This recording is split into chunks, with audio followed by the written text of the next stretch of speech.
Hello and welcome to today's episode of Vox Lorcana. My name is Scott, also known as Cypher 1000. I will be your driver this evening. Sitting to my east and coming to you from the Lone Star Studio, we have the wonderful and talented Daniel. Hello, Daniel. Hello, hello. Hello. And up to the north, broadcasting from Studio Pacifica, we have the talented and wonderful Rebecca. Hello, Rebecca. Hello. Welcome to our first show in the new format. Woohoo! Yay. We are we're streaming. That's what we're doing. Out to YouTube and Twitch tonight for the first time.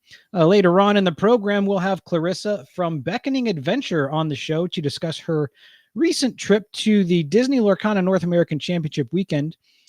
She'll be coming at it from the perspective of a recent Disney Lorcana convert, as well as to discuss what it is to be a certified autism travel professional and how that may help you and your family visit Disney or other attractions a bit easier in the future. We originally thought we were going to be bringing on Matt Lunar as well. It was the Emerald Sapphire player that crowdsourced his day 2 deck at DLC Melbourne. Unfortunately, we're not going to be able to do that. So many apologies to you all and to Matt for the confusion. But before we get to the meat of the show, I guess we need to ask everyone to like, comment, and subscribe. That's the thing, right? That's what you do when you're on YouTube. That's the thing. Absolutely. Please do. Like and subscribe. And that feels a little foreign just because, with Twitch or not Twitch, Twitter, when we were doing streams there, most of our listeners, like you already, I don't think you had to be subscribed, but most of our audience was already subscribed to us. So this is a new platform. So I would appreciate the subscriptions if for no other reason for to help notify you when we do go live. Again, we typically do a stream on the first Wednesday, of every month. As we are tonight. But yeah, every little bit will help as far as getting the word out when it's time to have our show. There may be some growing pains. The goal is to get incrementally better as time goes on. You may have noticed there was no theme song to open this morning. I do miss that. And we'll bring it back for the next show. At least that'll be the goal. We will try to incorporate other little things, better thumbnails, maybe some slides here, things like that. Potentially some headshots instead of our avatars from our various socials. We'll see as time goes on. But like I said, we do want to take baby steps to just make the show better. I'm starting to see some comments come in, which is awesome. Hello, audience. Thank you. So while we get started here, Daniel, happy Lunar New Year. Thank you. We saw that you did some red envelopes. Tell us about those red envelopes that you shared and a little bit about that and the tradition there. Yeah, sure. So if you're not familiar with Lunar New Year, it's Lunar New Year sort of dates back to a lunar calendar, and so for myself, right, growing up Chinese and a lot of traditions, you've got if you just think about like what does it mean to celebrate the new year in Chinese culture and certainly in a lot of other East Asian cultures, you have lots of traditions that are just centered around how do you help, either whether it's like, sweep out the old, ward off evil spirits and bring in the new. I think we can all feel a little bit of that even just within the Lorcana community of looking for some like reset, right? And so one of the traditions is these red envelopes, or called hongbao, which literally means a red envelope or red packet. And today you kind of see these long sort of like portrait red envelopes that are typically filled with money that are given to children oftentimes. And there's a lot more history there, but I'll just leave it at that. I think if you're interested in learning more about the culture and kind of behind it, there's a lot there. It's basically about good luck, right? It represents a gesture of goodwill. And hongbao can get very fancy with its designs and colors. You can also go pick up, right, hongbao at your local bank during the Lunar New Year season. Any bank retailer will have red envelopes because it's so popular. And of course, I think in my post, a family tradition we've started since we've gotten into Lorcana is I like to put, 1 or 2 packs in red envelopes for the girls. And so consider it sort of like a mini pack rush, if you will. And did they rip an enchanted from those packs? Yeah, still no enchanted. I mean, they're lucky packs, right? Sure. But we have not yet found an enchanted from those. All right. And has the Lunar New Year been good for you and your family so far? You know, the short answer is yes, right? We really kind of came out of we got hit with the flu, right? The entire Mm, Lorcana Fanatics family got hit with the flu. We've been all down. Lily missed set champs this season as a result, and I almost didn't make my only set champs, but you know, struggle bus was real, but we got there, and I played, and it was okay. So yeah, The for what it's year worth. of Madam Mim Snake, right? it is. Yeah, it's the year of the snake. Oh, that's right. And it's funny again, not to get into Chinese zodiac, all that too much, but I am a year of the tiger, and I am in like the opposite realm this year, right? So it's not a great year for tigers. Although Mufasa, is doing pretty well. But I would say that, yeah, if you're a year of the snake, it's a great auspicious year for you. And if you're a rat, that's my youngest daughter Annie. It's a great auspicious year for her. Lily's a monkey, and so it's an okay one for her. But yeah, as a tiger, like on the opposite end of the spectrum this year. So I'm feeling it. Feeling it. But that's such as life. Well, I am glad you are on the mend from the flu. It's always rough when a bug goes through a family like that, especially the Yeah. flu. Right now, Abby and I are a pair. She's going through it with a cough right now, and I'm starting to come down with something. I'm trying to fight the valiant fight. I've been, uh, uh, liquidating, hydrating, hydrating like a pro. Liquidating. Yeah, that's what I meant. I've been hydrating all day. I've got my hot tea with me here. Um, but yeah, I'm trying to fight it off as best I can. We'll see how the week goes. Um, Set championships. We've got one more weekend for Azurite Seas set championships. Rebecca, what's been your experience with set championships so far? It's been pretty good. So, our local store that we usually play at was, of course, hosting one. They always do, and we that's the one that Caleb and I always will go to. And I was only planning on going to the one, um, but we had some friends talk us into going to two other ones, or at least Caleb went to two other ones. So, Caleb played a total of three. I played in two, and the first one, which was 2 weekends ago, Caleb and I both just had bad luck the whole day. I decided to play for that one an Emerald Amethyst deck, which is not a deck that I normally play. It is a fun deck, and I have played it before, and I thought, "Oh, why not? I'll go take that." I know that I love the bounce package and everything, and I know it's a great deck. Um, and it's a pretty good matchup into, like Ruby Amethyst and Ruby Sapphire, but the worst matchup is against Amber Steel, and I faced Amber Steel in round 1 and round 2 Uh, and got just smashed. And Caleb also just had a rough time. So, but the great thing about that set champs was they gave every participant got 2 packs just for playing in the set championship.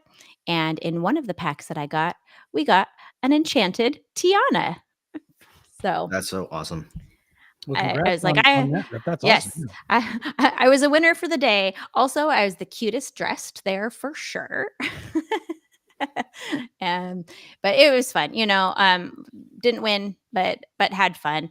And then this last weekend, I took Caleb to a second champs on Saturday. I decided not to play in that one, but he did really well. He was so close to making top cut. Actually, he had a real tough matchup his last round, and then at our store's set champs, I went back to Ruby Amethyst, which I feel is like, if I'm going to play a competitive deck, Ruby Amethyst is just my jam, and I just always need to play it because it just feels it comes so naturally to me, like that style of play, and I have fun and I do well. And I was one game away. I'm pretty sure, if the math checked out the way I think, I was one game away from making it into the top cut, which was the best that I've ever done at a set champs before. So I was really proud of how well I did, even though I didn't quite make it. I was proud of how I played. I'm curious to hear about your experience. So, if I remember right, the first set championship you played at, you you were a little bit overwhelmed with that experience. Mhm. What Yeah, and what's it been like to go from then to now? I'm like, I need to do like a longer video or post talking about that journey because we've now had technically it hasn't been a full calendar year, but we've had 4 set champs. So like a year's worth of set champs, like Right. as far as like the cycle goes. And yeah, the very first one that I went to, I was so overwhelmed. I thought I was going to throw up. I was Ugh. sweating like crazy. I had to go in the bathroom and like I was like in tear like almost crying and it was so rough. It was my first time ever playing in like a tournament like that. And I also, I have high expectations of myself. I wanted it to Mhm. do well. And so I had I think a lot of pressure that I put on myself. Um and and so the next few set champs, I've taken a little bit of roller coaster after that experience. The second round of set champs, I didn't play at all because I was like, I cannot handle it. And then the third set champs for well, what would that be? That was Mirabelle? for the Mirabelle. Yeah, that one. I said, okay, I'm gonna go back to set champs and play, but purely just to like having fun being my goal, not putting any pressure on myself at all to do well, but just showing up. I was just like, can I show up and have an okay time and kind of like redeem the set champ experience from what I had Mhm. with the Stitch set champs, and like not skipping it, but just being like, can I show up? And I did. And I did terribly, but it was okay.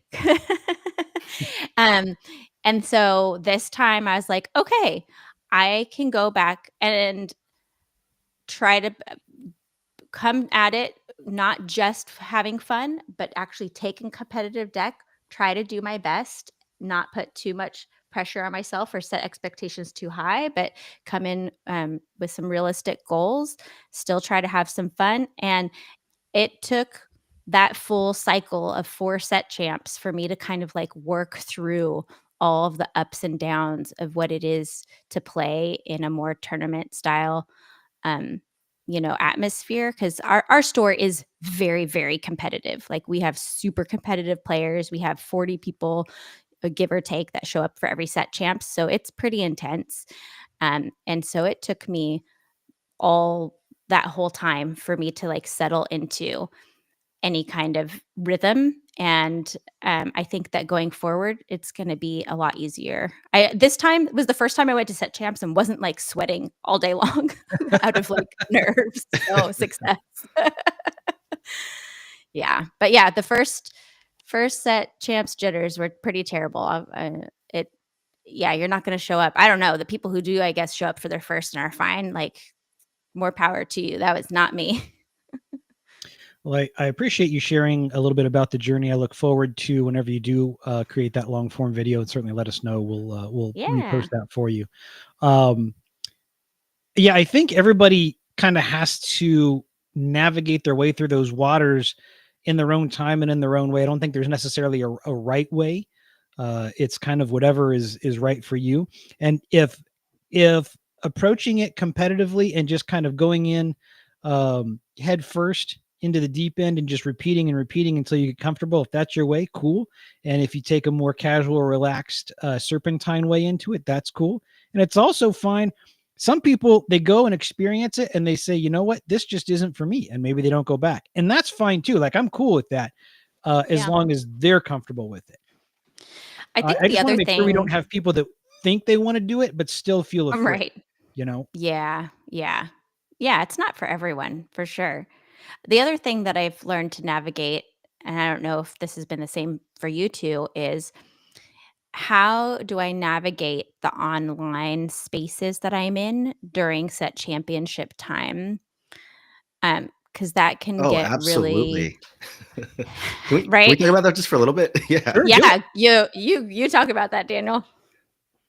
So I think I'm like speaking to two parts of our community here, right? First off is fellow content creators. I think as a content creator, regardless of what kind of content you're creating, right, whether it's competitive, deck reviews and whatnot, or if you're just creating fun vibe content, I think there's a bit of pressure that we put on ourselves. We feel like we've been in the community, we're creating great content, therefore we must like win, right? We have to always be winning. And I think sometimes it's easy to forget that at the end of the day, social media is a filter, right? It's a filtered view. um, and I think the expectation setting, Rebecca, that you talked about is so important. I have to admit, right, the first set champs and even the second one with Ursula's return, that's a lot of the pressure that I put on myself. And I'm a competitive person, so that exacerbated that. And I think, you know, um, the mindset shift or the maturation, it's almost like this maturity journey that I feel like I've been on. And I've watched lots of members of the community, right, regardless of content creator or just players. But it's been really cool to watch the community collectively via social media kind of navigate this together to celebrate people's wins. So many folks that follow us won their first set champs or got to top cut this set champs for the first time, right? And so just knowing and celebrating their journey and knowing just the emotional roller coaster that's been has been really fun. And I think again, I think the part I want to call out is if you're just getting into Lorcana right now and you're listening to this whenever you do, just be kind to yourself, right? And I think really being clear that even the greats have their bad days. And so if your set champ experience is your very first one and you don't do well, that's okay. Right? I think in my very first set champs, I missed top cut. I think I was like in one I made fifth or sixth place and so missed top four. And then the other one I got 11th and missed top eight. And then in the second set champs, the second season of set champs with Ursula's return, I think I did really, really well, right? I really practiced hard, even got some coaching with Zach Bibbins, and ended up at I think a top eight top nine, and Lily got top 20, right? And so like that was out of a field of 40, 50 people, and so we had a big boost of ego, and then here comes rolls around, and we have the Mirror Ball competition, right, for the third set champs with Into the Inklands, and I think I ended up like third to last. And so again, I think just having a really good, healthy perspective on this is so important. And so that's my little PSA, right? If you have a bad experience with the first one, don't give up. Maybe try to connect with the local community, think about what your goals are. And if you're really feeling competitive, right, don't give up. Appreciate you saying that, Daniel, especially the kind of the pressure as the content creator, to do well, and the extra pressure that you put on yourself. It's a great call out. I hadn't really even considered that aspect before. I would have to imagine that a lot of the other content creators feel the same. I know that Ellie out there is certainly agreeing with that as well. The uh, it's weird. So for us, or not for us, but for me, I've only been able to play in 2 total set championships across all 4 that we've had for various reasons. I have ended up getting top 8 at both of them. The most recent one was the first one, I think, where there was 8 total promos, and now we get the word that pricing is changing for future ones to where there's I think they said 40 total promos, but they're non-foiled.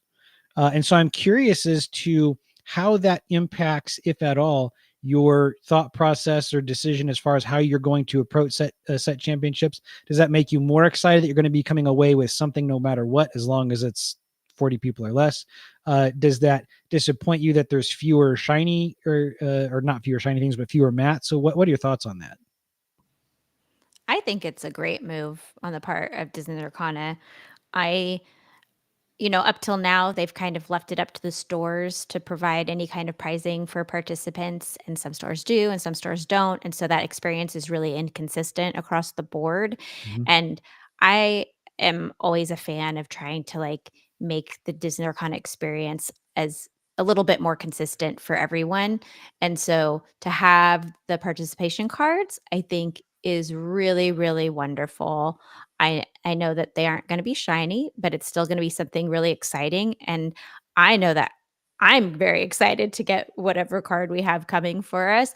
But it also, I don't think it's going to make me, I still want to work to become a better player and incrementally do better at each set champs I play in. And so I hope that I do get a shiny card. I think the no second place mat, right? That's the other change. So it's Yep. only the champion mat. I actually think that's I like that. I know some people like the second place mat better because it actually doesn't say champion on it. But I I like that there's just going to be the one for the champion, and then stores can provide additional pricing with product or store credit or whatnot to their second, through whatever they want. But yeah, Riley, I agree. Not walking away empty handed is a win for everyone. And I hope that that draws in more people who are newer for competitive space, to help dip their toes into the competitive space. That's my hope. Daniel, what about you? Yeah, I would. Rebecca said it so well. 100% her. I'll just say, I mean, for Lily, I think it'll be exciting for her to be able to compete in set champs and walk away with something, right? Yeah. And then I think for me, who I'm starting to get more interested in being competitive, it'll be a nice consolation prize. But I'll be honest, my eye is on the mat, so that was all. Be again, I think it makes it, as Rebecca said, for the game to continue to welcome new players into the scene. I think it's a really nice, consistent way for stores to provide that experience. Mm-hmm. Yeah, I think it's great for on a couple different angles. For one, not everybody likes the foil. A lot of people, if they want to play with those cards, they prefer non-foil, and so this gives them an option, and frankly, a more plentiful option to try and acquire. And if they want to acquire a playset because there's more of them, it may be a little bit easier and less expensive than if it was just top 8 non-foils and those are the only ones that existed. Yeah. So I think that's a strong consideration, and I love the fact I've always believed for what I mean I loosely call any cartoon games, any anime games. We've got this is a Disney Lorcana game that has Mickey Mouse on it. I strongly believe that games with those lighter themes, if you're going to try and bring in a broader audience, which I think Disney Lorcana is trying to do, that everybody walks away with something when it comes to a tournament, from local all the way up. I've always believed that everybody walks away with something. You don't leave empty-handed. Just as a thank you for your time and participation and inclusion into the community. So I like that aspect as well. Yep. We are at about the time where we need to bring in our guest, Clarissa. She is the person behind the Beckoning Adventure social accounts. Is a longtime Disney fan, but only recently got into Disney Lorcana and made a relatively late decision to attend the Disney Lorcana North American Championship. She is here tonight to share with us her perspective on the event that was, and as well as to talk a little bit about advocating for travel with folks that may have autism or other disabilities. Clarissa, welcome to the program. How are you doing tonight? Hi, thank you so much for having me. I appreciate it. Absolutely. So tell us a little bit about your journey into Disney Lorcana, and then how did you progress from an introduction to the game to deciding to try and go to the biggest event that we've had in North America so far? Okay. Um, to condense it a little bit, I'll try and skip over some nuances. But as you mentioned, I am a longtime Disney fan and recent Disney Lorcana convert. That's not to say that I wasn't aware of Disney Lorcana. Being in the Disney theme park space, we were aware of the launch. I think I was in the parks on the day that it launched. However, I'm I'm one of those people with a little bit of like avoidant attachment issues. And if something seems to be very overhyped, I don't necessarily buy in too quickly. But I'm also one of those people that once I'm in, I'm all in. I'm way too far in than I need to be. So I gave myself a little pause and said, I'm already collecting ears, pins, lounge flies. Do I really need one more collection?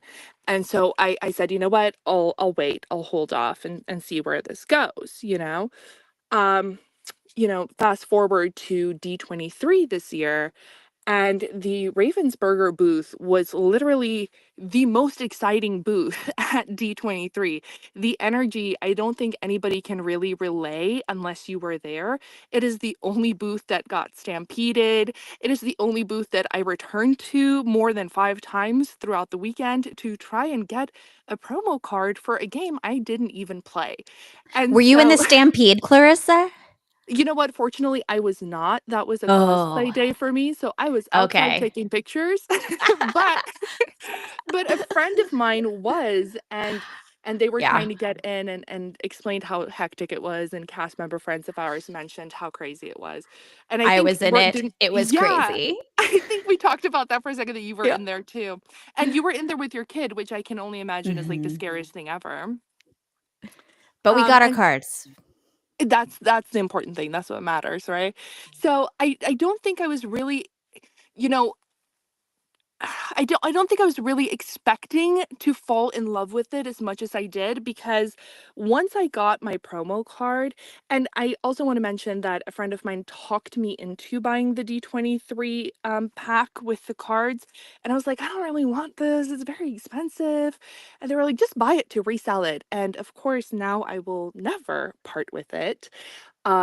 But by the end of that day, I had gone to every booth that sold Lorcana singles and bought every card I could buy. Um, and I've been hooked ever since. So it's been a whirlwind. And so once you got hooked, and you're gonna have to let us know who that friend was so that we can thank them for you. Um, Oh, the I think it was Angie who's in the chat. She oh, just Yes, blew oh, up. there, she yeah, might be she might be there you commenting go. right now. Hashtag Yeah. guilty. Well, thank Uh, goodness. Yes. so Angie, congratulations for sinking that hook in there. Appreciate that. Um, so once you kind of got the hook, once you caught the bug for Lorcana, how did you then transition that into, yep, let's go ahead and go to the or try to go to the North American Championships? So I started with, these cards are really pretty. I kind of like the Aurora one. Wow, that one's shiny. And just having the cards. And somebody was like, oh, they're gonna stop printing first chapter. You should probably invest in some of first chapter. And we're like frantically trying to like beef up our first chapter collection. And so went from collecting to me getting the gateway game, because Angie bought the gateway game at Target, and she was like, hey, we should probably learn how to play this game, right? And I was like, yeah, fair point. So I went to Target, got the Gateway game, played it with my husband. Well, I forced my husband to play. I don't know if anybody else is in that boat, but sadly for him. Same. So we played the Gateway game, and I was like, this is going to take over my life. Like, I can already tell this is becoming my entire new identity from now on. And I was just absolutely smitten with the game right away. Angie actually started playing after me. And so even though they're the ones who talked me into getting cards, I'm the one who talked them into playing. So it was like a fun little buffer between. But yeah, so once I started playing, I was like, this is incredible. I need to start playing competitively right away, because I'm absolutely great at this game, because my poor husband, who did not want to play, got suckered into it, kept losing for obvious reasons. And I was like, I'm the greatest Lorcana player of all time. And so then I went to set champs and got humbled very quickly. I went to the Mirabelle set champs, and was a very daunting experience. I also fully dressed up as Madame Medusa for the day. Oh my gosh, Um, that's amazing. I made myself a special ruby deck for the day, even though I'm an avid Sapphire Steel player. And I just got absolutely obliterated and demolished. And I was very humbled very quickly. But it was like one of those get back on the horse kind of moments. I was like, you know what? This was very eye opening. I'm obviously not the best player. I could use a little bit more practice. And unfortunately for me, because I live so rurally, there wasn't at the time a lot of places for me to go play with other people who weren't forced to play with me. So I had to go to locals and set championships in order to get exposure to play, and travel quite long distances to do that, which is a nice, fun little hidden cost that nobody likes to talk about, but is sadly true. True. And then, they said, "Oh, North American Championships, it's going to be at Disneyland." I'm like, "Disneyland? That's literally our backyard. Why aren't we there? We should be there." Got in line to buy tickets, sadly could not get tickets. We kept getting kicked out. And then I was like, you know what? I have to take my brother to the airport on Saturday anyway. We don't need it. It's like it's fine. We'll get over it. And Saturday night, Angie called me and she's like, "Do you kind of want to go?" And I said, I really do. I was watching the Twitch stream all day. Rebecca was giving me major FOMO, and I was like, I need to go. Like, she's like, we may not get in. I was like, I don't care. I just want to try. And so we drove super early that morning on Sunday and just camped out and waited for them to open the gates. And we were so lucky to be able to get tickets and to get in. That's That's amazing. amazing. So once you got in, what did you think of the entire setup? I saw in your Instagram that you were taking some photos of the set pieces there, which is fantastic. And I love your recap piece, by the way. But did that meet your expectations? Did you want to see something different that wasn't there? What were your thoughts on the overall experience? Thank you for the compliment. And I'm gonna be honest, in some ways, it actually exceeded my expectations. I was just kind of expecting a couple of tables to be set up for people to play. Like, I did not expect backdrops that lit up with 3D props, and like, it was super cool. And there were so many more people there than I was even expecting. And of course, I was fortunate enough to go to Quest in the Park on Thursday because I was like, you know what? If I'm not going to go to the North American Championships, I should at least go Quest in the Park. So I was already able to point out some people that I had met on that Thursday and be like, I remember your face. I know who you are. And it wasn't Yeah. as intimidating, but it was very overwhelming and a very daunting experience. For the first like hour, we were standing there going, what do we do? Where do we go? What are things? Did you end up playing in any of the side events that they had going on? I ended up playing in most of the side events that were going on. That's awesome. That's So I was like, fantastic. We're here, we're making the most of it." And I was not expecting so the tickets were very inexpensive. We were not able to get like what was that area called that was upstairs? Like why do I want to say Turbo Rush? Zone? Yes, Turbozo, thank you. And that's the Right. thing with Lorcana, and especially like playing competitively. There are so many acronyms. There are so many strange words for things. There's like so many new lingos to learn. And as an old person and mom fog and all of the things, like I can't keep up with half of the stuff. So I'm just like, I don't know what you're saying, but I believe you kind of moment sometimes, where you're just kind of going with it. But yeah, so we didn't get access to Turbo Zone. However, I did do the first chapter Floodborne draft event. I did a pack rush event for Azurite Seas. We did an Azurite Seas sealed event downstairs for the Cusco promo card. And then, of course, I could not leave without getting the Baymax promo card. So I also played a Floodborne sealed event that afternoon for that promo. So I was very, very fortunate to walk away with a lot for only being there a couple of hours. That is That's awesome. that's incredible and such a different experience than I think most of the attendees would have come away with. The tickets at the gate, you just diving in head first to the side events. That's incredible. Love to hear that. For those that maybe are on the excuse me, on the fence about going to whether it's set championships or a larger event such as the North America Championships or a DLC event. Um, to those newer players out there, or to those people that might be on the fence, what would you say to them? What guidance would you provide?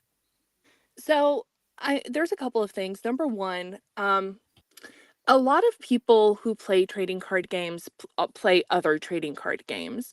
As a person who came in with no trading card game background, you kind of come in as a little bit of a disadvantaged player in certain ways. But in other ways, you come in with a little bit of an advantage.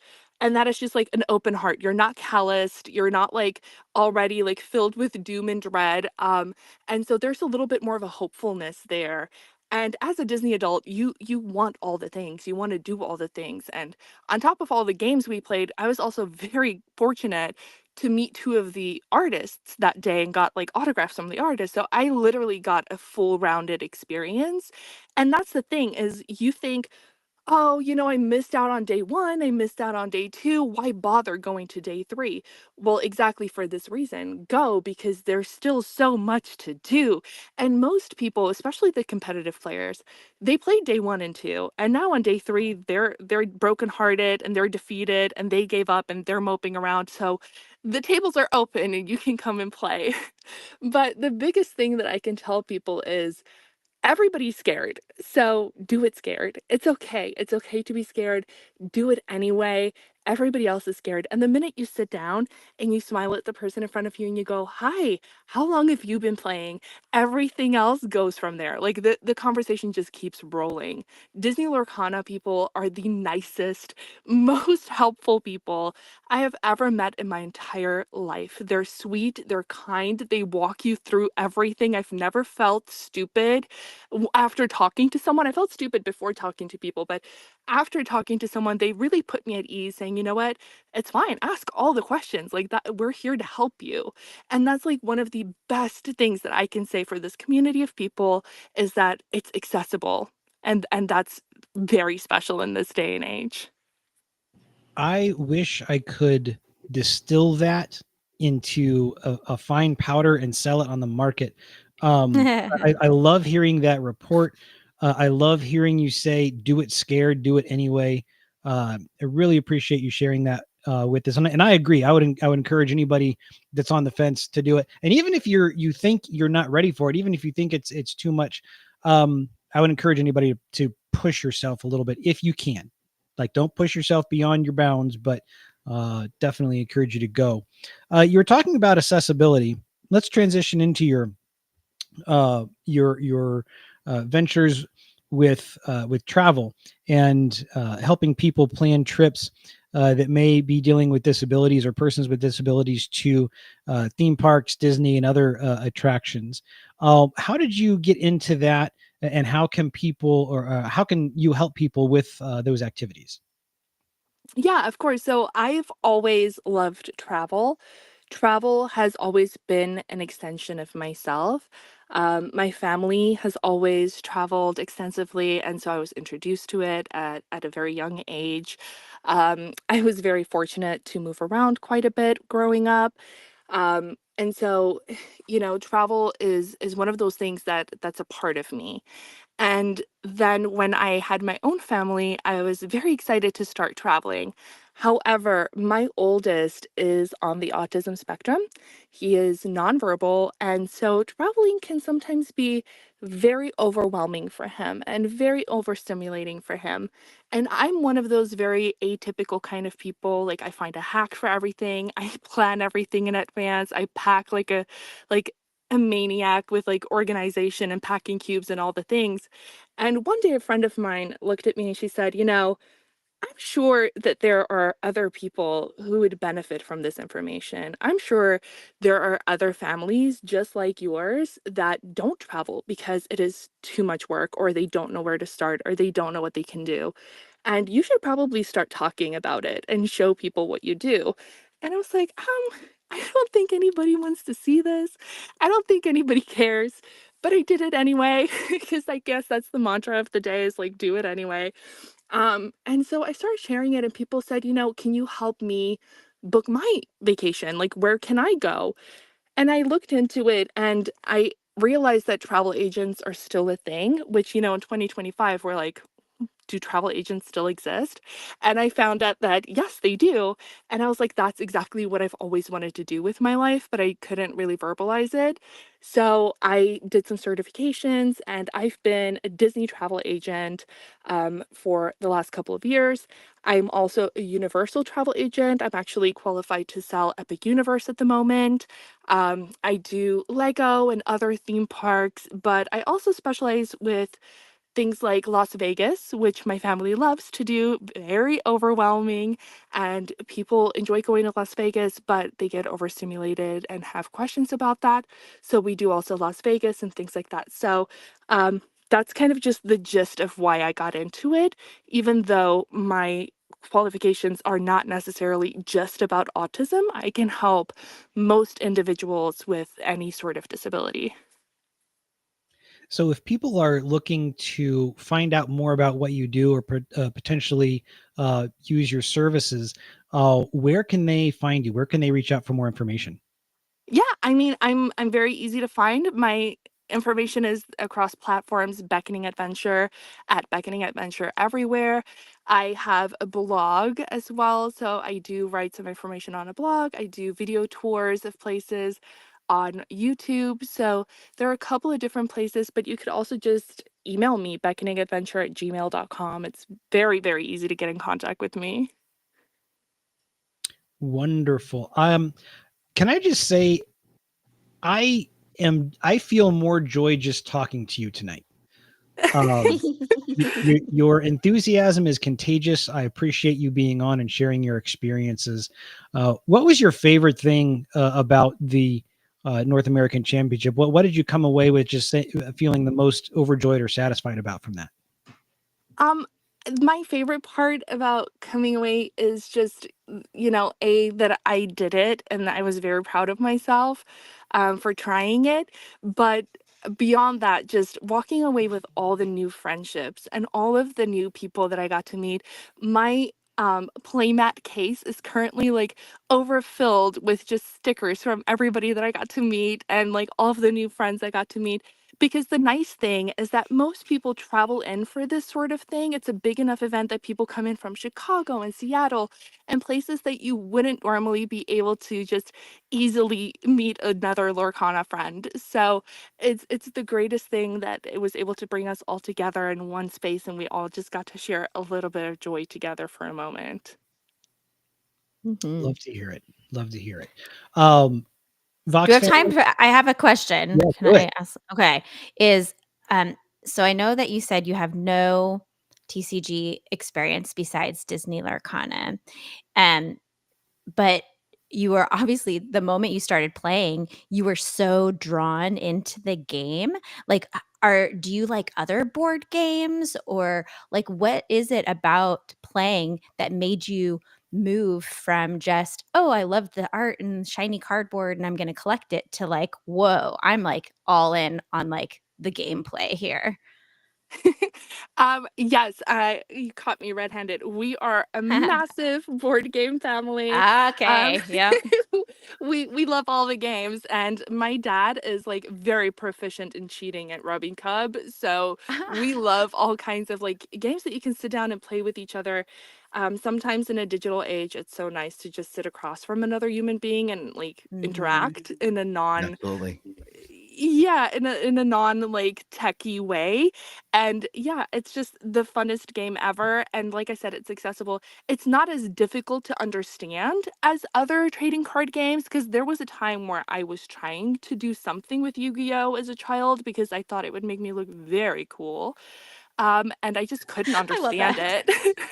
So I just couldn't understand it and gave up. But Disney Lorcana, I think, especially as they're working on verbiage and later sets, I feel like is super easy to understand and anybody can do it. If I can do it, trust me, you can do it.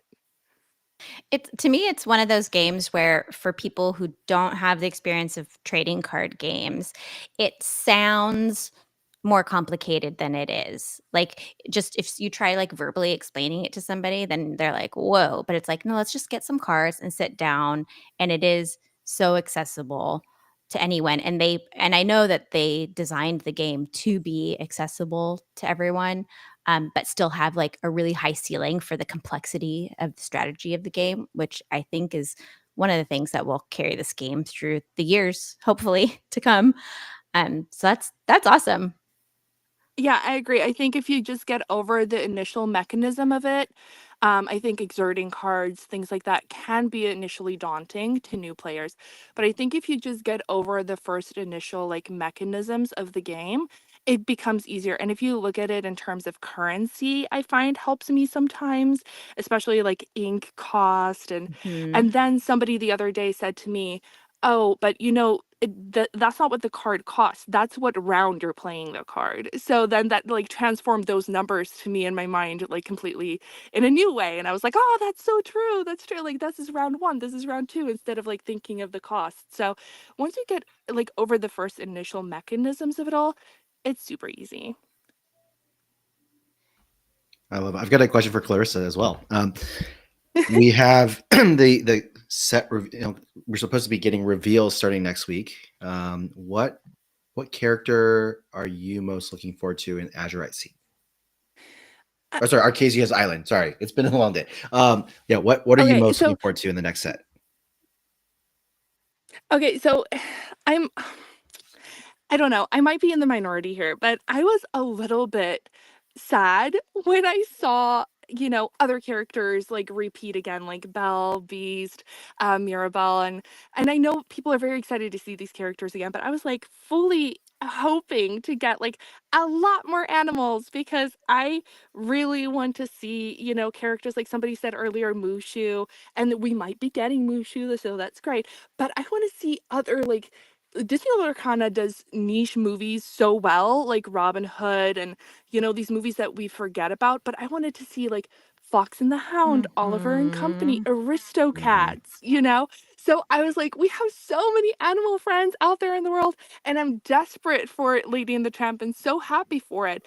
But I'm like, I'm Oliver and Oliver and Company, Company. like Yes. die hard. Yes. And I just want to see Georgette. I'm Oh like, my gosh. she just is the epitome of perfection, of course. And I'm just like dying to see those songs. And like, the villains in that movie is absolutely iconic. And I was really gutted to see more of the other characters repeating as opposed to getting like maybe an Aristocats or something along that lines also. So I'm still kind of holding out hope that we may see some more, of them in the future, if not in this set. But I'm really here for the animals, honestly. I love it. I'm hoping we get Rhino from Bolt with all the Bolt Oh yes, absolutely. little Yes. hamster ball. Yeah. That would be great. Oliver and Company. Like, why should I worry? Come on. We need that song. Absolutely. So there And little right. Tito. There is a question from Riley that we got in the chat for you, Clarissa, is what advice or tips would you give to girls looking to engage in Lorcana for the first time?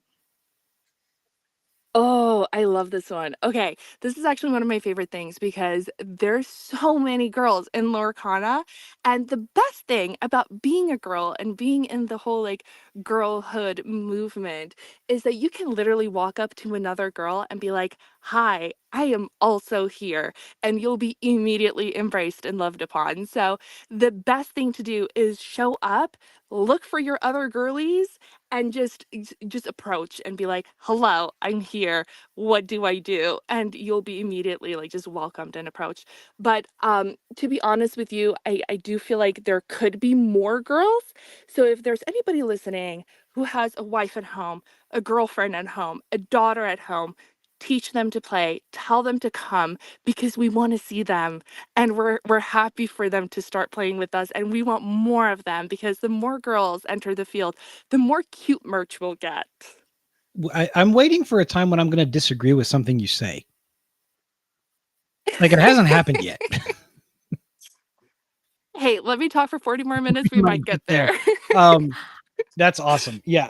Have you? I'm going to assume maybe not. Have you heard of the Love to Lure group that we've got in Lorcana?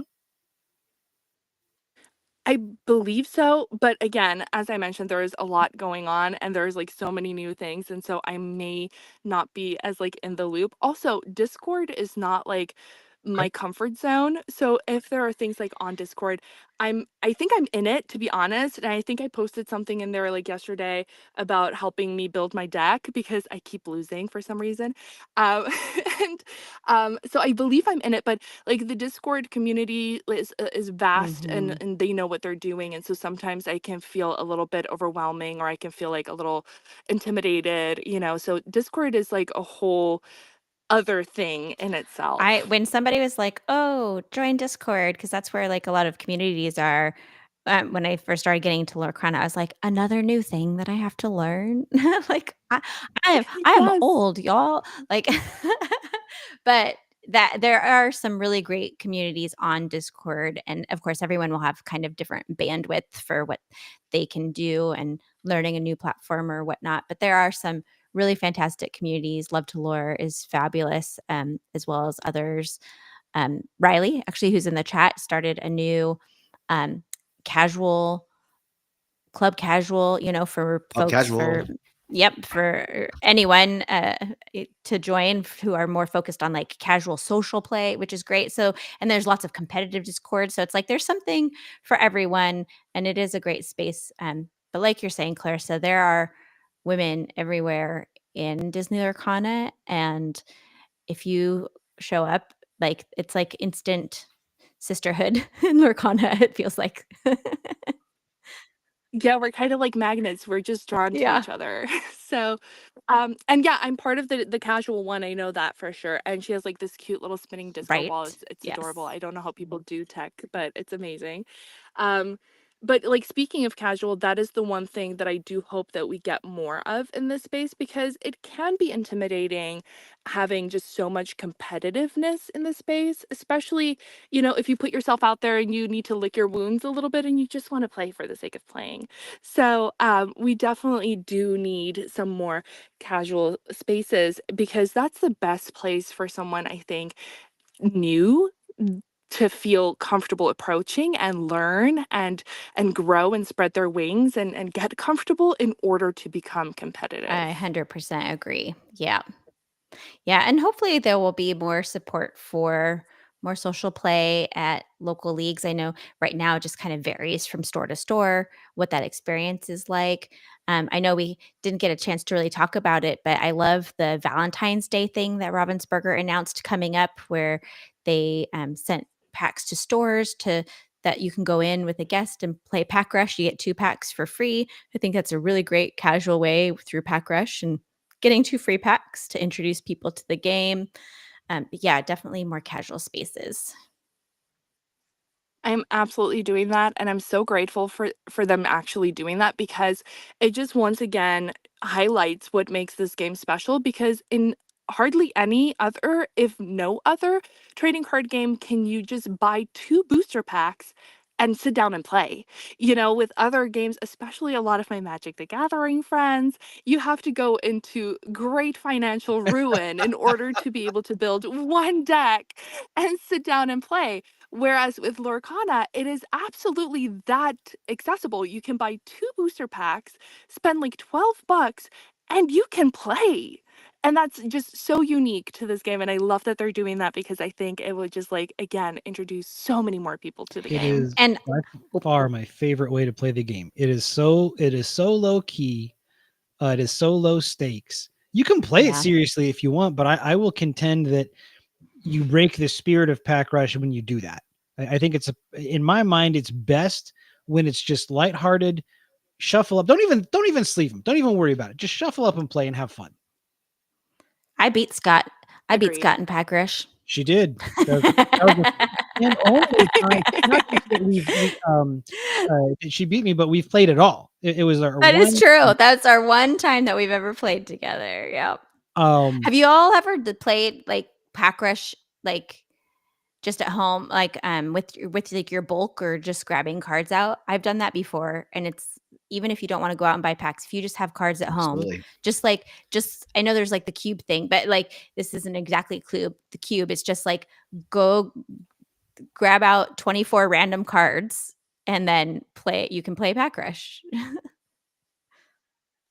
You know, not to name drop my bestie again, but Angie and I do this all the time where we're like, we need a little treat. So when we go to the parks, we'll get 2 boosters and we'll sit down and we'll have a churro and play Pack Oh, there you Rush. Or go. when we go out for the day, we'll stop at McDonald's and have a little treat and play Pack Rush. So yeah, it is absolutely one of my favorite places, like favorite ways to play too. Love it. Sorry. Any other questions for our guest? All right. While we wait for the Clarissa, audience, I just want to say go one ahead. thing, Clarissa. We're all fangirling here. Your story is such a ray of inspiration, especially for those of us in the community who've been following this game either from the beginning, or those who've followed it from the beginning, right, a year before the game actually, was here, right, printed. But as I've been following this journey and seeing D23 and all this, my hope was that the Disney fan becomes a Disney Lorcana fan. And just thank you for sharing your story and your journey, because it's exactly what I hope for, right? Every product that's come out, with the Illuminator's Quest, that was like, okay, this is going to be a product that helps bring more board game fans right into the game. And then you've got this format, and it's just really wonderful to hear about your journey and your story and the decisions that Ravensburger's made to create this on-ramp into a TCG. And so thank you so much. It really warms my heart tonight, because again, this is what I've hoped for, right? Is that more families get into this game, more kids get into this game, and you're a living testament to that. So thank you. Thank you all for having me. And if I can do one last shameless plug, I do want to say for everybody who is like me, who is on the fence about going, go. And with Worlds coming up, if you guys need any travel advice, if you need help booking your trips, if you need help putting together packages, I'm your girl. My services are complimentary. Reach out to me, send me a DM, send me an email, ping me, whatever. I'm here for you. Thanks, Oh. Clarissa. We had one last question before you go from the audience. Stephen was wondering if you think you're going to try to visit a DLC during the next competitive season. Okay, remind Sure. me what DLC. It's a Disney chance for- Lorcana Challenge. Oh. You're fine. I got real excited to say Yeah. it. I don't know. Yeah, Disney Lorcana Challenge. Okay, but so those are the regional competitive events that Disney Lorcana hosts. So last year they were in like Vegas, Seattle, Chicago, Fort Worth, all over. They haven't announced the next season got yet, it. but it's all the events that will lead up to the next North American Championship and Worlds next year. So we're hoping, hopefully soon, we'll get information for the next season. But would you go to one of those events when they come up, when they're announced? Absolutely. It obviously depends on where it'll be. I tried going to Seattle. I couldn't get my travel affairs in order for that. I was too last minute. But absolutely, I would love to be able to attend DLC this year sometime. And in the future, like this is my life now. So I hope you guys get fully sick of me in the Lorcana space because I'm here to stay. Well, we are Yay. glad to have you here to stay. Hopefully you do make it to those events, and some that whether Rebecca, myself, or Daniel are at. If you're going, make sure that you let folks know on socials or on Discord. We'll be sure to look out for you. Really, really appreciate you being here. Echo what Daniel said, an absolute ray of sunshine. Your experience tells me what Ravensburger is doing, what the community is doing, it's working. We're able to reach people such as yourself and continue to bring in more casual fans of Lorcana into a more enfranchised state. Take Disney fans and make them Disney Lorcana fans as well. So love to see it. Love to hear your story. Again, thank you so much. It's been great to talk to you tonight. Thank you guys so much. Thanks for having me. All right. Man, I tell you what, that was incredible. Yes. Clarissa's awesome. I love her. She is. I'd only had a little bit of time to review some of her socials and kind of get a little bit acquainted with her Disney experience and connection with travel. Goodness knows I wasn't expecting what we just got. And I'm so glad that she was here to share with that's I love the um, do it anyway. Do it scared. It's fine. It's okay to be scared. And she just embraced it. And just wow, love everything that she said. Let's talk about that Pack Rush event coming up a little bit. Ravensburger said they are sending out some kits to local game stores to have a free Pack Rush night sometime around Valentine's Day. Um, are your local stores participating in that? Yeah, mine Yeah. are. Yeah. Yeah, mine are as well. It's funny. We actually had been planning our next family social play event with one of our locals, and it ended up, it's coming up this weekend, and it kind of turned into like, hey, we should do a Pack Rush event.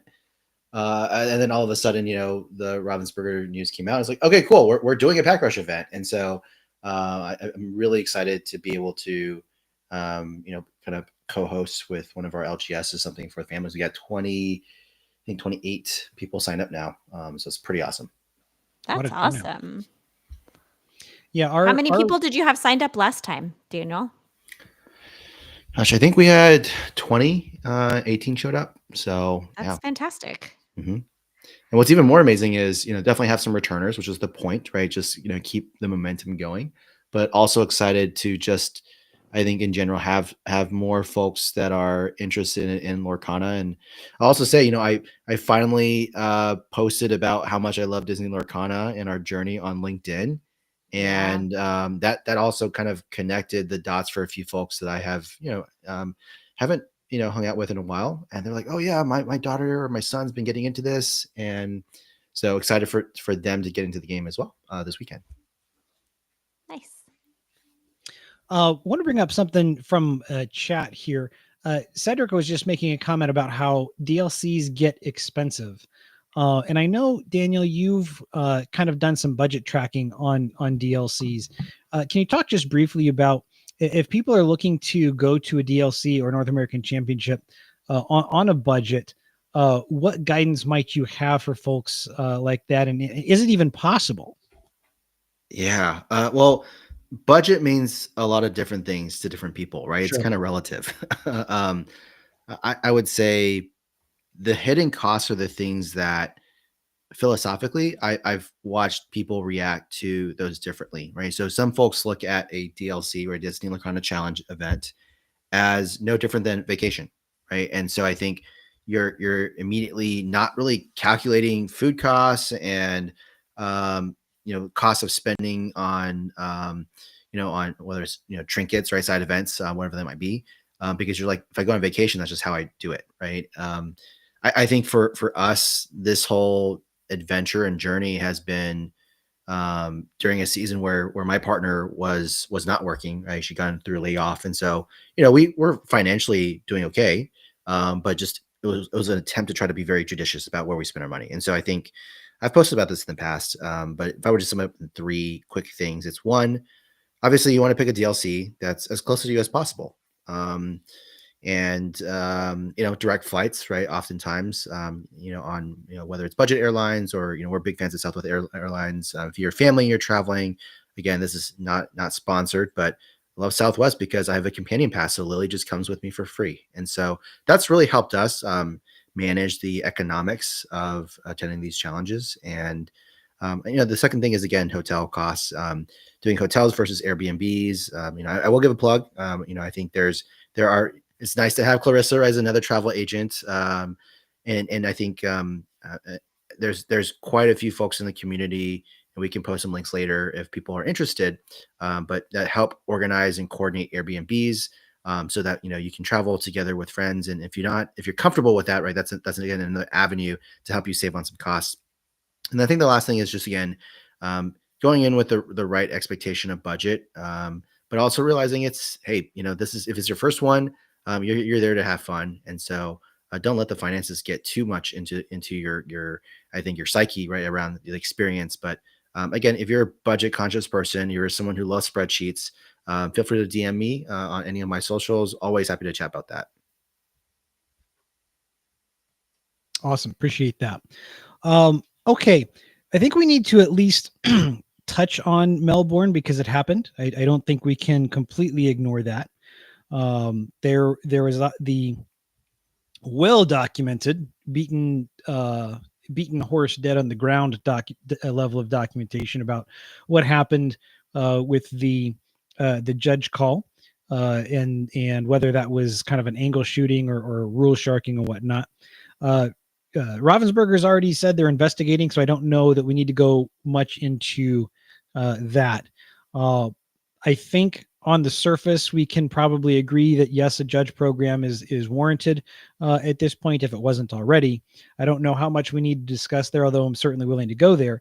My question for y'all is, other than a judge program, what else, if anything, needs to change as a result of people's experiences collectively at Melbourne? I mean, the first thing that comes to mind to me, yes, judge program is, and I know that Disney Lorcana did finally put out some communication about it, which is great. I think in general, in all things, I would love to see more communication from Yep. them and quicker. I know that that's not always an easy ask, and we don't know all what's going, what's going on behind closed doors. But obviously, this was a big thing that kind of blew up, had huge implications, and that it took multiple days for them to come out with the communication. I think in the future, I would love to see things like this addressed more quickly. I think the communication that they put out was fine, great. They addressed it, but having it be a little bit quicker response, I think would be really nice to see. I think that's fair. Yeah. Daniel, did you have thoughts that hadn't really been kind of brought up in the community? I mean, I've been thinking about this one for so long. Sure. Really from the angle as a parent, right? And again, I think in some ways this is something that it's not avoidable, right? In any kind of game, right? Whether it's a TCG or not, any competitive environment is going to create a space for behavior that ultimately forces a cascading set of negative experiences. Yeah. I think everyone has shared so much about this, but I'll just simply call out and say, I think as a community, certainly personally, as I gear up right to host a family social event this weekend, I just really hope that the community continues to support each other, right? I mean, the reason why Lily and I have been able to really dig into this journey so much, honestly, it's because of everyone who's in chat, right? Every single one of you has, in some way, shape, or form, supported us on this journey, and helped us feel like we belong, right? And I think that is part of the magic. And so I just, with everything that's happening, yes, I do hope that there are clear resolutions. But at the end of the day, it's going to take every single one of us as a community to continue to help. You might not have a great local scene, but hopefully you're finding ways to connect with the online community, whether it's through, a more social Discord, that like the one Riley's hosting, or it's through some other mechanism. And that when you look forward, right, when you look forward to going to a DLC, that there are people who can be there and create that right environment for you. I think that's the one thing that I'm, as the community galvanizes around any topic, right? Whether it's Bucky, or it's, this current, situation. I really hope that we all just, again, that's the that's the hopeless romantic in me, right? Is hoping that we can, work through this by coming out of the other side stronger as a community. So, Yep, I agree with that quite a bit, actually. I think it's up to folks such as ourselves. It's up to folks that are in the chat. I think it starts at the local level and goes all the way to the top. People that care about this game, people that care about this community, need. So it started before the game ever came out. It started with Citizens of Lorcana. It started with the Illuminators. It started with the very first content creators, setting the tone of how we want this community to be.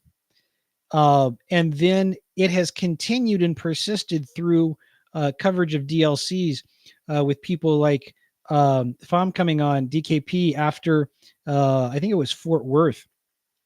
He came on to share his experiences with Lorcana versus Yu-Gi-Oh!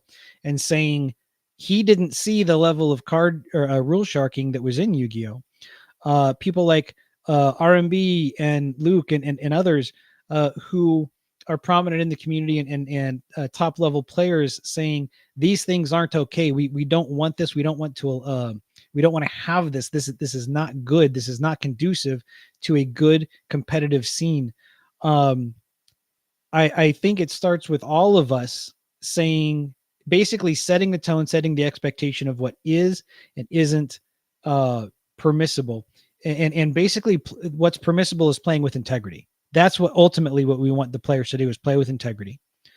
The judge program, I think, is good. It's something of a band-aid. Judge mistakes are going to happen no matter what. All right. Like, you're never getting rid of that completely, but I think it helps speak to it. But yeah, I really think we all have a little part in this to say, we want this game played with integrity. We want people to have fun. We want people to be welcomed at the table. And we want you to win legitimately, basically win the right way, so to speak. That's kind of my thoughts on is that we all have a little bit of investment. It's not to say that we're responsible for what happened, but we owe that to the folks that we engage with. To whenever we see something like that, where people are trying to angle shoot, or people are trying to make newer folks or less seasoned competitors, or even folks that have been competing but just seem nervous, if anybody's trying to make them feel uncomfortable to the point where they're going to make a mistake, where they're trying to use that against them, I don't think that's appropriate. And I think I don't want to shame people. I'm not into witch hunting. I think in some ways, some players' response to the judges, to the players, has been over the top and uncalled for. And that's not okay either. That is not conducive to a good community. Death threats allegedly were made to some of these folks. That is absolutely not okay. But what is okay is to say what the expectation is. And the expectation is that we will all play with integrity, that making judge calls is perfectly normal. It should not be discouraged or people made to feel lesser in the least. And yeah, I think we need to have that level of engagement, that when we see that, we can respectfully call it out and adjust it and correct it. Yeah, I totally agree, Scott. And I think the other thing that came to mind while you and Dino are both talking is thinking about, okay, what is called for in this moment actually in the community. And one of the things that I see is the opportunity for education. Yep. Right. And like, let's be honest, how many players are going to go sit down and read the comprehensive rules document? Especially newer, or like you're saying, less seasoned competitive players. So I don't know if you both saw, I made a reel today about the bag Yes, in I Disney did. Lorcana, right? Great. And that was great. I think that's because, especially for newer players, there are some rules and things in there that are maybe a little bit confusing or hard to understand, even just reading it. And it's like and so I hope that maybe there's, like, maybe I'll do more content like that, or maybe other content creators can see some opportunity for helping to educate people in a way that is a little bit more accessible, besides just, here, read this like small print 40-page document, so that way people can have better understanding of the rules of Lorcana going into an event like this, so they can feel a little more confident to ask for a judge. because I think it's all about people feeling comfortable to do that. So not just, and that's not just understanding the rules, but also just like, if, like you said, Scott, it's okay. Like calling a judge is normal, and Yep. everyone should feel comfortable to do that. But yeah, I think that educating people and players in the community in regards to the rules of the game is, I don't know that I've really seen much content out there at all that I can think of that kind of breaks down. I don't know if either of you can think of anyone who's doing that, but I think there's a real opportunity there. Yeah, early on, I remember there was a handful of videos created that were kind of learn to play, or this is how Lorcana is played. Yeah, Uh, which is all but, fine and good, but they're but already outdated. yeah. Some of it is outdated, and how to play, like the mechanics of the game is still different from like, like how does the bag work? Yes. Like Yep. Absolutely right. Absolutely right. Yeah, and I don't recall people focusing on specific aspects like that. I don't recall content focusing on specific keywords like ward, um, or kind of the what it means to choose. What happens when you need to choose but you can't.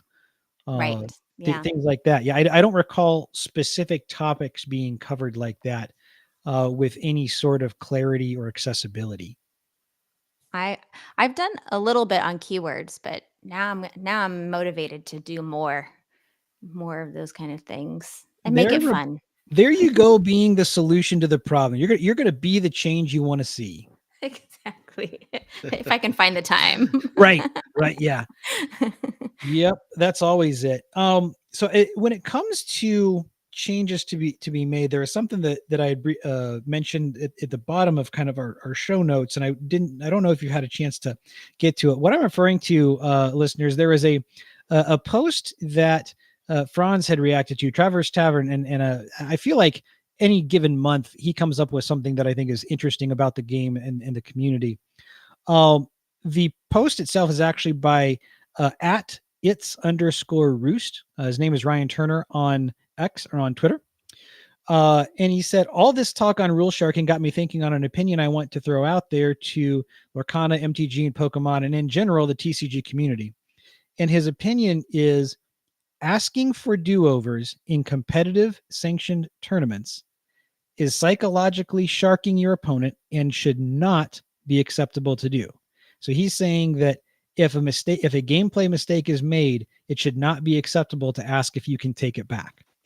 What do you think Mhm. about that? I agree. In a competitive environment, like let's talk about in Disney Lorcana, if you're at a DLC or even at a set champs, I would say is um no do-overs. And maybe that's an unpopular opinion, but um weekly league, fine. Kitchen table, fine. Casual games, fine. But when you're playing in a competitive environment, yeah, do-overs, I would say not allowed. And I've done plenty of mistakes that I've known, and I think he even said this in his post. And when I'm in those environments, I don't ask for a do-over because it was my mistake, and I have to live with the consequences of it, and I learn from it, and then I hopefully don't ever make that mistake again. But I kind of agree with his sentiments. What do you think, Daniel? Yeah, on the surface, I think I have to agree, right? Because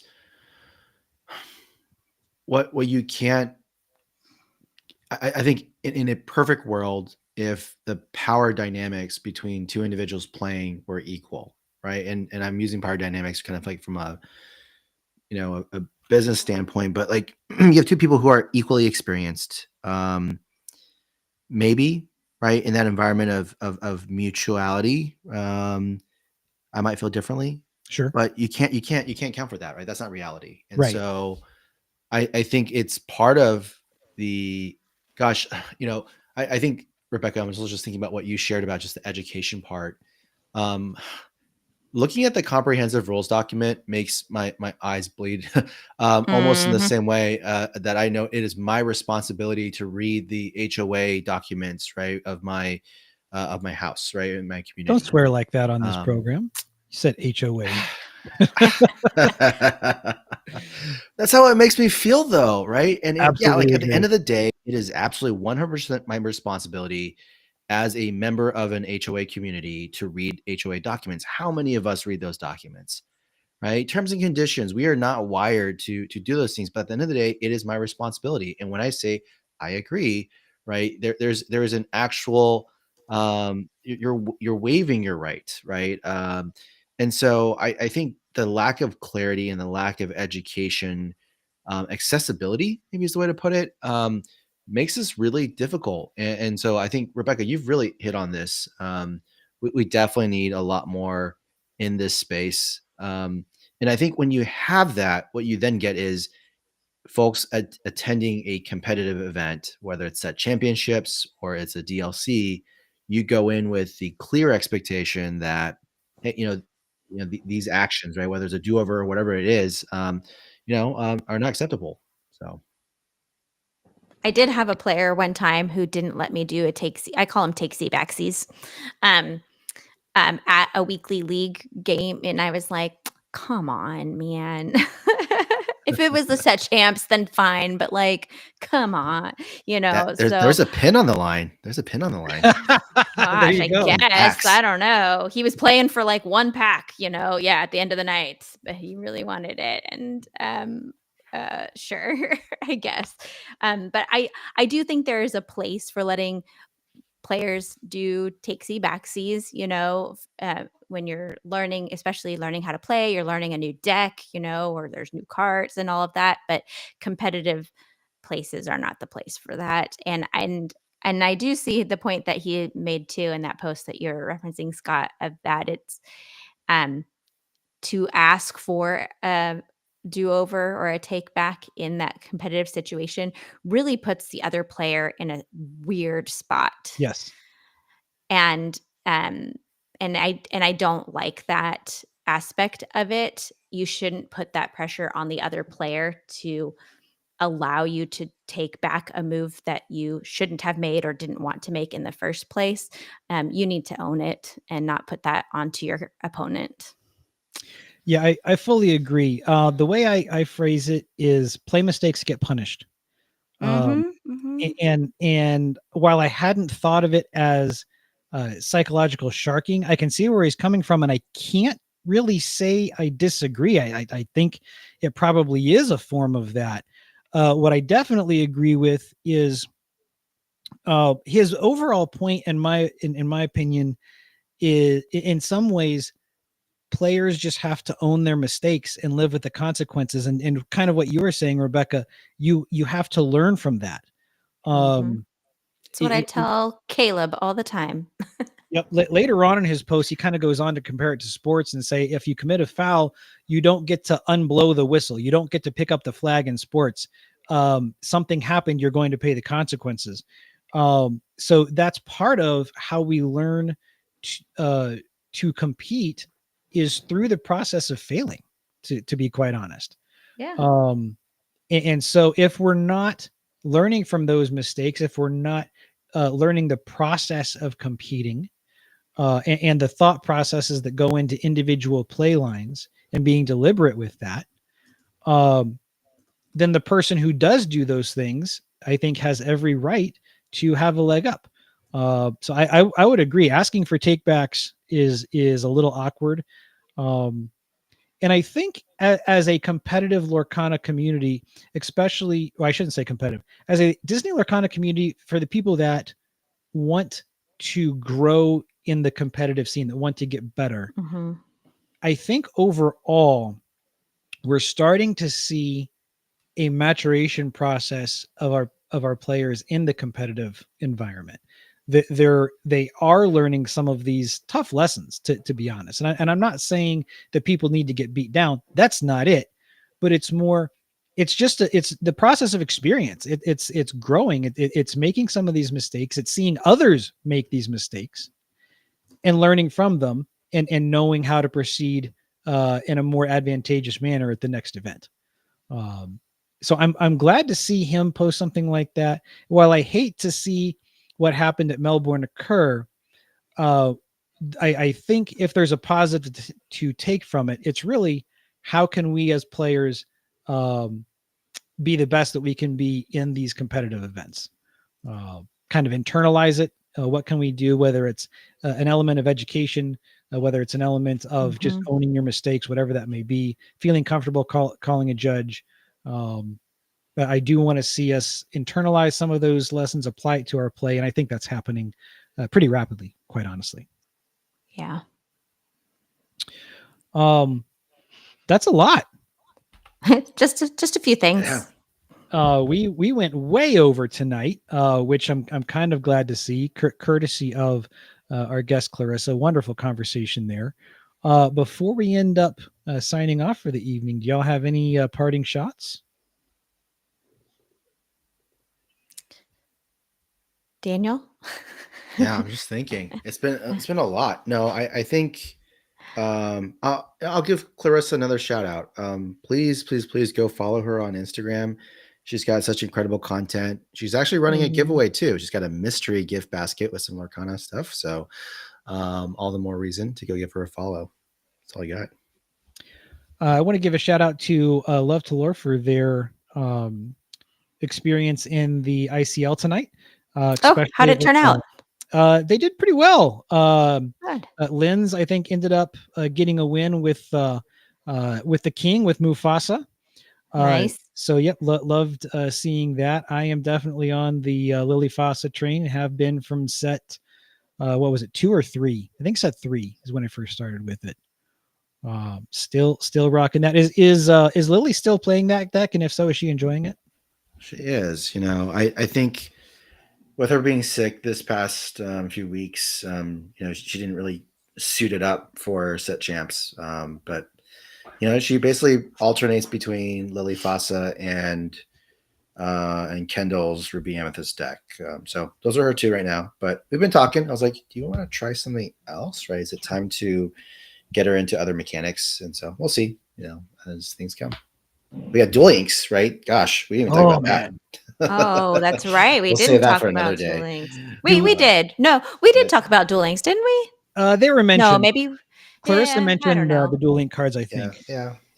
Did we on our last show? I guess we didn't. I don't think they were talking with revealed yet. Zach. They weren't. Yeah. Maybe they weren't. No, they weren't. Yeah. When are we getting our first set of spoilers? The 10th. The 10th. They said February 10th is when we're going to learn more. So that's when we can expect some stuff. 1 to 10. I'm excited. What's your level of excitement for that? 1 to 10 for 11. Duel Links? For the previews on the 10th. Oh, for the previews. Yeah. Yeah. 10. 11. I'm just like a solid 10. Daniel's 11. All right. What about Duel Links themselves? 15. Wow. All right. I'm so excited about Duel Links. I'm like so excited. I know that it'll be really interesting to see if they are cards that will slot into some of the more competitive decks, but I don't even care. I'm just going to like build decks with them because I'm so jazzed. I think it's going to be so much fun to create decks around those Duel Link cards. It's going to be awesome. Oh, I just had a thought. Dual Ink deck boxes, right? Oh, just like further adds to the meta around certain Dual Ink cards. And puzzles are coming too. Oh, puzzles. Yep. Puzzles were announced since the last time we chatted. I'm excited about puzzles. What art do you want to see? Sell them all they seem. Without hesitation. For those that may not be familiar by name, which card is that? That is an action song. It's a song card, I believe, from set 4. I forget which set it is. But it's a Sleeping Beauty card, and it's like a landscape, and you see the castle in the back, and then there's like the forest, and you see Aurora dancing with like the owl and the forest animals in the cape. But then in the reflection of the water, it shows Princess Aurora and Prince Philip in their like fancy dress in the water. It's such beautiful artwork, and I think it's perfect for a puzzle. And so I am like crossing my fingers that ends up on one of those puzzles that are coming. Great choice. You got any standouts that you want to see, Daniel? The Pooh Honey Wizard playmat. Yep. 100%. There's the answer. That's the answer. I will take all of the Pooh Honey Wizard. Like I want a t-shirt, a backpack, a Loungefly, all of the Pooh Honey things. Wizard stuff. Oh, Scott, by the way, if you haven't checked with your local LGS, there are a number of the Pooh Honey Wizard playmats that have been, I don't know if they're reprinted or just redistributed, but yes. hope you got I don't one. know if we've gotten any locally. I posted out to our locals to be on the lookout. I saw some photos that they were coming available. I think they first let people know that someone would be coming at the Toy Fair. Is that right? I don't remember, but sounds I walked right. into our locals at Set Champs and they were just there on the shelf. I was That's like, awesome. And those were reselling at Anaheim. I think they were between $100 and $150 for the Pooh and for the Mickey Mouse. Wow. That's ridiculous. Yeah. For a stinking playmat, 100. Wow. 3 figures. It's not even like a prize playmat.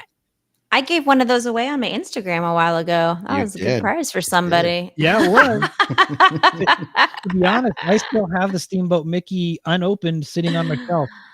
Oh, fancy. And it wasn't even for value or resale. It was just more like a collector's type of a thing. I didn't expect it to go the way it did. So I'm very glad for the people that missed out that they're going to have that opportunity. I mean, I feel like Steamboat Mickey is such an iconic image. Yeah. So iconic. So, all right. So much good stuff. Let's go ahead and wrap it up for tonight. Daniel, Rebecca, thank you as always for being here. Look forward to this time each month. Will you be, I think they're doing the reveals live on the 10th. Yeah. I'm not sure. I don't know. Maybe I'm just assuming that from the past, because that's how they've done some of the stuff. Now, We shall see. whatever it is, we'll see stuff on the 10th. Looking forward to some of that. Great show. On behalf of our guest Clarissa, for Rebecca to the north and for Daniel to the east, everyone in the audience, thank you for tuning into this episode of Vox Lorcana. And as always, remember, Lorcana means family. Good night, everybody.